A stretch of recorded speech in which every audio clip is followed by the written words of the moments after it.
1 p.m. Assalamu alaikum. This is Radio Pakistan. The news read by Daman Zaman. The headlines. The Prime Minister says the government plans to spend over 100 billion rupees annually for 10 years for development in the tribal districts of Khyber Pakhtunkhwa. The foreign minister is in China to participate in the Pakistan-China strategic dialogue to discuss important matters of bilateral concern.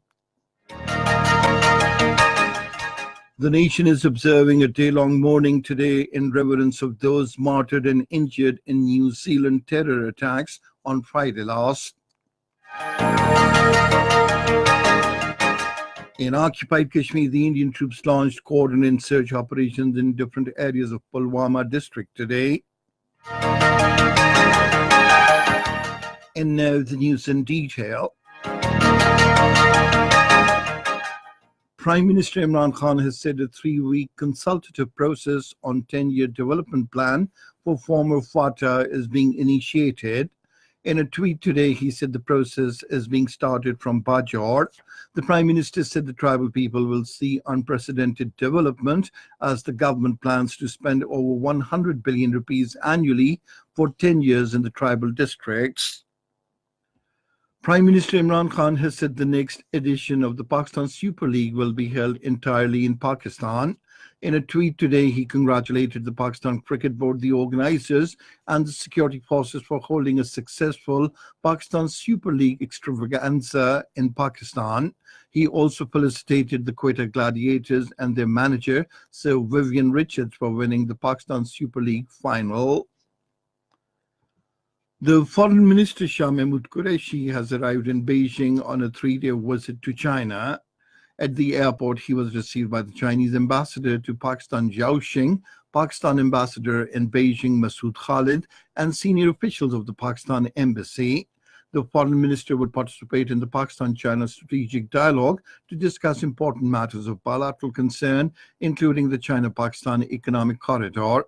He will also call on the senior leaders of China and hold a meeting with his Chinese counterpart. The two foreign ministers will also ponder upon the issue of peace and security in the region.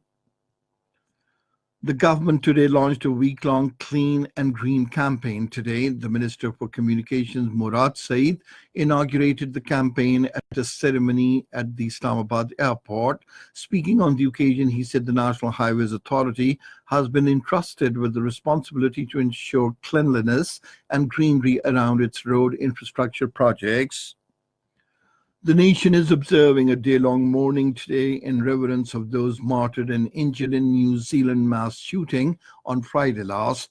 The national flag is flying at half-mast all across the country. The government has announced the step to express solidarity with the bereaved families in the gruesome terror incident that took place at 2 mosques in Christchurch, New Zealand. The Information Minister Fawad Chaudhry has stressed for dialogue among civilizations to achieve the objective of peace and stability in the world.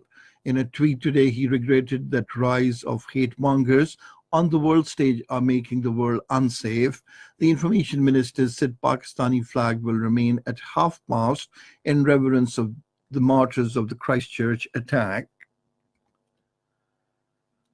New Zealand has decided to reform the gun law within 10 days after a recent terrorist attack on mosques in Christchurch. Speaking at a press conference after a cabinet meeting in Wellington, Prime Minister Jacinda Ardern said reform of the gun law is agreed by 3 coalition partners.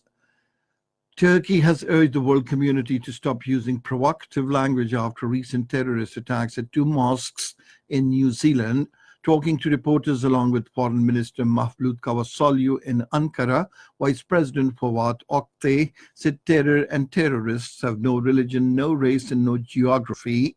Turkey has also convened an emergency meeting of the Council of Foreign Ministers of the Organization of Islamic Cooperation on Friday in wake of the terror attacks in New Zealand.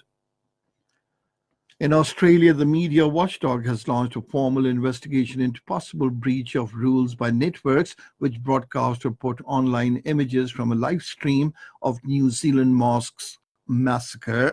The Australian Communications and Media Authority Chair, Nerida O'Loughlin, has also urged to take greater measures to prevent the spread of violent imagery and speech. In occupied Kashmir, the Indian troops launched cordon and search operations in different areas of Pulwama district today. According to Kashmir Media Service, troops comprising Rashtriya Rifles, Central Reserve Police Force and Special Operations Group cordoned off Beghpura early in the morning and conducted searches.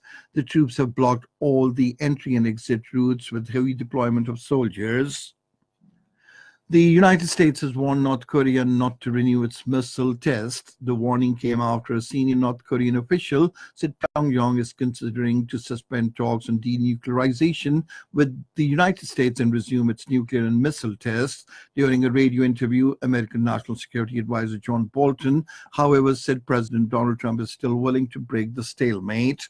And that is the end of this news bulletin. For more news and analyses, log on to our website, radio.gov.pk, and you can also watch the live video streaming of our bulletins on the link facebook.com/Radio Pakistan News Official.